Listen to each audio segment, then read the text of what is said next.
자기 자신이 몸이나 마음이 아니라는 것을 알게 되는 단계에 오면 그것에 의해 휘둘리지 않게 됩니다. 안다는 것은 그렇게 산다는 것과 같은 말이니 내가 아닌 것에 휘둘리지 않는 것은 당연한 것이죠. 이렇듯 깨달음을 위해서는 이해가 필수적입니다.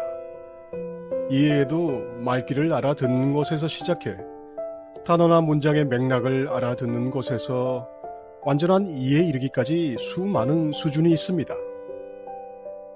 그래서 이해가 필수적이라고 말하는 것은 완전히 그렇게 살 수 있게 된다는 것을 의미합니다. 이 경지에 이르면 사실 이해 자체가 생활에 적용됩니다. 따로 행위에 마음을 써야 할 이유가 없죠.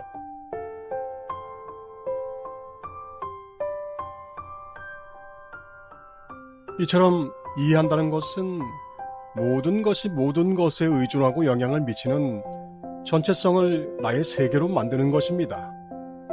하나를 알면 모두를 아는 전체성의 세계에서 알미란 전체적입니다. 전체성에 빈 곳이 생기도록 하는 것, 전체성에 연결이 끊어지도록 하는 것도 우리는 이해의 한 부분으로 경험합니다. 꼭 지나가야만 한다면 우리는 분리도 경험하고 고립도 경험합니다. 그러나 이런 과정의 최종적인 목적은 전체성을 나라는 세계에서 통합하려는 것으로 이것이 생사윤회의 목적이기도 하고 고도와 수행의 목표이기도 하고 천지창조의 이유이기도 합니다.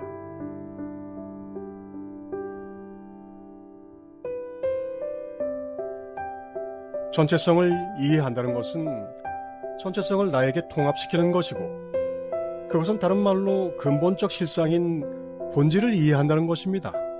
그것은 신을 안다는 것입니다.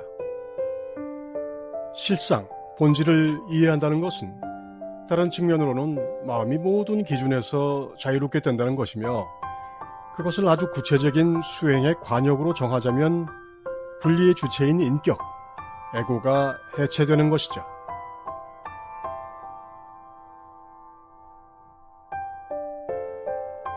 깨달음에 대한 정말 많은 말들이 있고 그런 말들을 하나로 통합할 수 있지만 모든 측면을 이해하는 것이 이해 그 자체에는 도움이 되기 때문에 많이 알수록 더 깊이 알게 됩니다.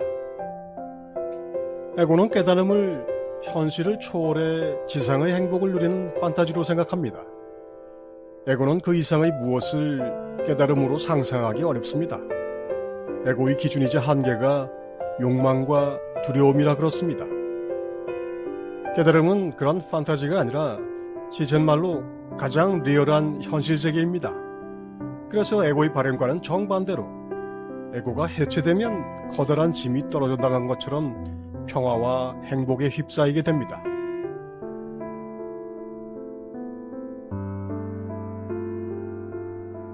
결국 이해를 막는 것, 오해를 불러일으키는 것이 문제입니다. 아인슈타인이 말한 것처럼 그런 문제를 일으킨 그 마음의 상태로는 그 문제를 해결할 수 없습니다. 현상적으로 발현된 문제는 현상에서는 해결할 수 없죠. 현상을 초월한 본질에서만 문제를 해결할 수 있습니다. 현상에서 그 어떤 원인을 찾아냈다고 해도 그 원인과 연결된 원인과 조건들이 너무 많습니다. 그런 식으로는 땜질하는 해결책 말고는 나올 수가 없습니다. 문제는 돈이나 권력 혹은 쾌락이 아니라 그것에 대한 집착이고 또한 행복의 근원이 외부에 있다는 환상이기 때문입니다. 인식조차 안 되죠.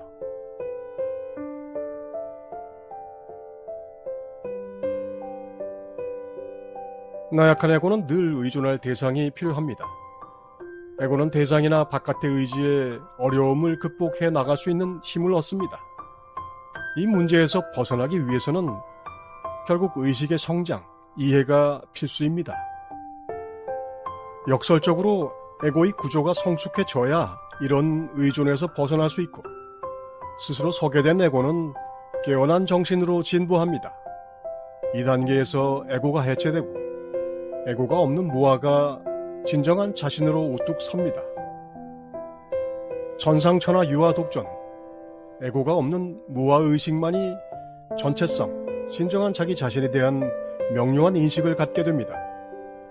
절대적 객관성으로 바라보는 자기 자신에 대한 명료한 인식이 가장 리얼한 현실 세계입니다.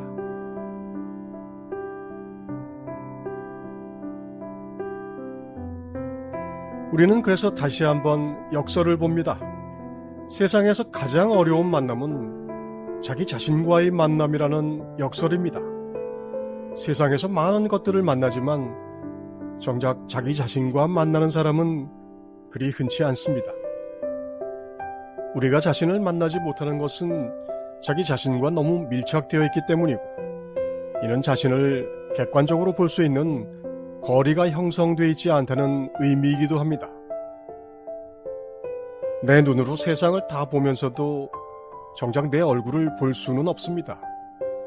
이것이 창조의 원리이자 깨달음의 신비이자 수행의 지침이라는 것을 이해하는 것은 전체성에 다가가는 짧은 거리이기도 합니다.